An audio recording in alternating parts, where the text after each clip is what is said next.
Bonjour à toutes et à tous, bienvenue dans cette quatrième vidéo dédiée à l'ABC, les conduites à tenir en cas d'urgence. Nous allons traiter aujourd'hui le A, airway, les voies respiratoires. Lorsque vous êtes confronté à une victime qui est dans l'incapacité de parler, de crier, qui semble paniquer, qui adopte même des gestes de défense tels que celui-ci, vous êtes probablement confronté à une obstruction des voies aériennes supérieures. Il y a 5 niveaux d'obstruction. La première, l'obstruction légère. La personne tousse, a une voix rauque, mais pas de difficulté respiratoire. L'obstruction modérée. Vous pourrez reconnaître ce que l'on appelle un stridor, un bruit aigu et anormal à l'inspiration. La personne aura des difficultés à respirer, elle va tirer. Le tirage est reconnaissable au niveau des côtes. Elle aura également tendance à respirer de manière rapide. L'obstruction sévère, elle, est reconnaissable par ce même stridor, présent également au repos. Par une détresse respiratoire sévère, ce tirage intercostal et sous-costal, le battement des ailes du nez,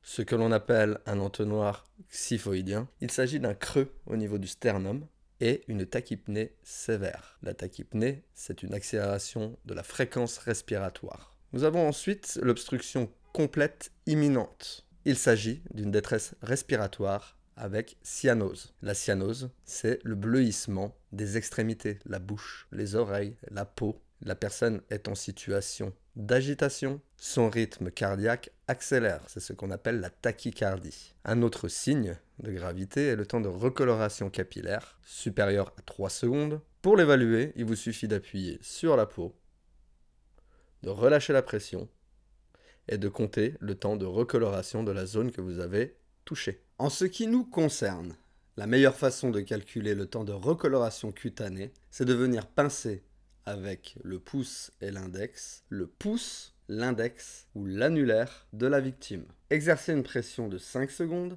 retirez le doigt et comptez le temps de recoloration, en l'occurrence le temps que met la peau à revenir à sa couleur d'origine. L'obstruction complète aboutit, elle, à un arrêt cardio-respiratoire. La conduite à tenir en cas d'obstruction des voies aériennes supérieures par un corps étranger dépend de l'âge de la victime, plus précisément s'il s'agit d'un nourrisson ou d'un enfant à un adulte. Dans le cas d'un enfant ou d'un adulte, il faut pratiquer la méthode Heimlich. La méthode Heimlich consiste à se mettre derrière la victime, serrer le poing, le placer au niveau de l'estomac, entre les côtes et le nombril, et de procéder à 5 tractions, vers vous et vers le haut, afin de créer une compression des poumons. Ce geste est à répéter 5 fois. Pour le nourrisson, il faut le placer sur l'avant-bras, sur le ventre, maintenir la tête du nourrisson vers le bas, s'appuyer sur le genou pour être le plus stable possible, puis, avec le plat de la main, taper 1 à 5 fois sur le dos de l'enfant, entre les omoplates. En cas d'échec pour le nourrisson, placez-le sur le dos et à l'aide de vos 3 doigts, procédez à des compressions thoraciques. Vous devez enfoncer les doigts de 3 à 4 cm au niveau du sternum, juste en dessous des mamelons.